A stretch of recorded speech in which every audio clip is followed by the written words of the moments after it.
Hello, good morning, all my student. Kami again, I how na bro. Ado ay na pamjay din no say ngan na hubad ni ko. Ado ay ngan hauraga di no haksang so parani a health yam na important no ba amadi na khoi na ayukta ngan na hauraga di ngasai gi ayuk siyam na mind fresh oi matam ni sida ay khoi na lai pa ba se lausing amadi gyan amadi ay khoi na fa gen ay khoi na tau gen khali du yam thuna ay khoi na pha ba ngame aduna yam dapte at least ayuk to pung ama phajana lai pa ra ba do betara ga di ay khoi na khangning iba ay khoi na khang bada wari ba na traga chimpha pu bada by heart to the wari sing yam laina ay khoi na chimpha pu bunga mani ko ado ay ngan haura ngai to ra siro to ra sine ko okay Then Nakoida request on the Maruena, Nakoi continue class and a live class and the video content and upload and Sida Nakoina interest in a young with the Makta, I student sing, Amadai Marua Pang sing, Amadi, I get Takan sing, Amadi is a job Torba song, job searching Torba sing, Maruena Marawe, Amadi Maruena and request on the social media the Sunan Wopang Aduna I social media page Buzu follow Tobiro means Nakoina. Class continue yeng bada khudong changai dagi notice information update sing du noin u phangngai damak ko ar maroi na adaga ai gi video YouTube channel se subscribe to biro subscribe to rogadi matam jana noi da ina class live to riba amadi upload to riba se noi da matam jana update information notice la ani ko ada maroi na ngasi khangmina si MS Word ki matang da hajik lakdam kan MS Word Excel and PowerPoint si matang da hajik continue na inani ko adu maru nai na noi daning isi MS Word ai se amni important oi ba amadi noi gi official work to bada yamna kana ba amadi knowledge yamna leibi aba amasi knowledge phangbi aba amadi noi knowledge phangra matung da noi na khangra ba hira matung da office ki kaingbo work masa application ama resume ama semge habi targa su yam laina ngamba du bune MS Word application se adu yamna si noi khangjin bada hajin bada yam kana ni yam laina ji noi di aina video sema bani na noi ne yam laina live ta aigi video content da playlist ta changa ga noi yam laina continue yeng bi are ko yam laira bani aduna ai highlight toroge maro ena noi dekhanga lage adu screen share toroke MS Word ai si comment to gono MS Word se kai kai yamna line ai khoino official gi wagama tawbungam ge hai potodi matang dan hoya detail doina fajana khanghaning bagini ko aduga maroina aina haning di ai khoi ge maroina triple c gi exam handa ge this year thagadruba student sing gi su yamni important hoiba ko aduna na khoina class continue your by student sing offline da class join toriba top institution sing da tongan ba institution sing da join toriba sing amadi already exam pi haina makta ready leibising amadi already pass tawkrabasing khanghaudaba gyan taudaba aigi institution gi student sing maroina na khoi gi damakta suni maroina ni video asi live amadi content aina semjai si aduna noina phajana munna khangnai damakta noina khanghaudaba kai haudaba singdu khangnai damakta ne aduna noina gyan tana skip tawdabida phajana continue ngade noi di hena khangbela kani ko ado aina maroina lakningi di MS Word haibasi kaino hai posini han bada hangningi si na koi da su ko MS Word haibasi kaino si am khangba darkar tai question ni si maroina exam thagro student sing di base ore number 2 mark ani phangani si gi answer je fajana sumna pibanga magadi ko ado maroi se hangasi ko MS Word haibasi kaino si khangjila si han bada noi no tawsulo brain su chimbala chilo MS Word haibase aikoigi word processing software amani ko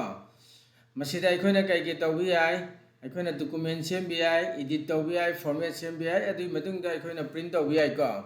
adana officially obi yamna kana ba ko yamna khangba yam maroi ba ado ni aduga aina haning idi sira use tawbi ar si kaino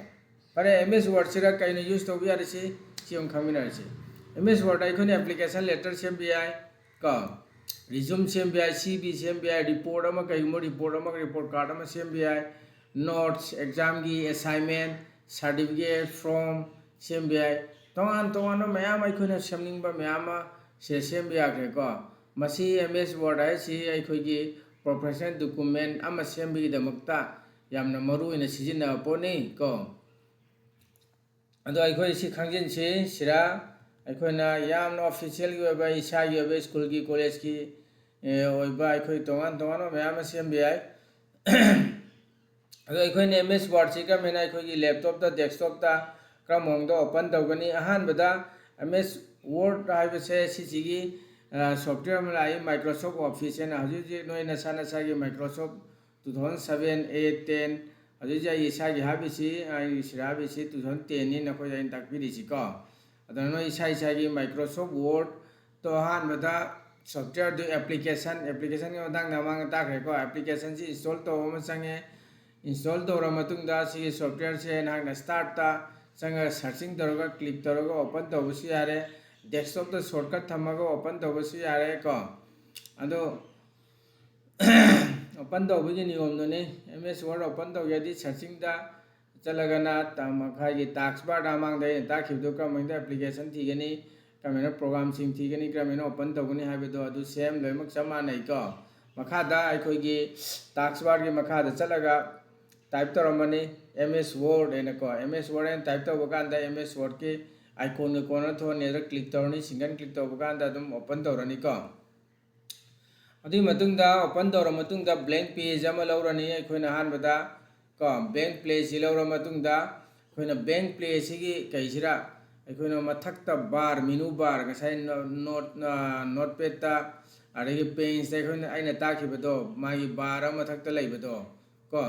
अदुबो M S Word की हजिक 2010 सिरदी मथक ख्वाई मथक title bar है ना उ फंगनी left side को left side title bar उ फंगिदो अदुगी title bar दुदा एम एस वर्ड की आइकॉन मने सेव अंडू रीडू